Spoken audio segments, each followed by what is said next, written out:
नमस्कार. श्री स्वामी समर्थ. श्री गुरुचरित्राचे वाचन पद्धतीनेच करावे. काही लोक 1 किंवा 3 दिवसाचे पारायण करतात. परंतु या पारायणामुळे मनाची पूर्ण तल्लीनता साधणे कठीण जाते.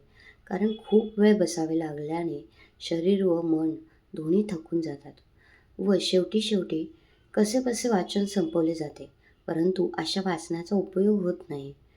पूर्ण एकाग्रतेने व भक्तिभावाने केलेल्या पारायणाचे मात्र निश्चित चांगले अनुभव येतात व 7व्या किंवा 8व्या दिवशी काही ना काही दृष्टांत होतो. काही लोक अशी तक्रार करतात की आम्ही गेली कित्येक वर्ष या ग्रंथाचे अनेक सप्ताह करत आहोत, परंतु आम्हाला अजूनही काहीच अनुभव आले नाहीत.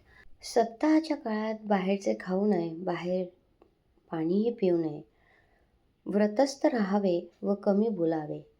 संपूर्ण दिवस स्मरणात घालवावा.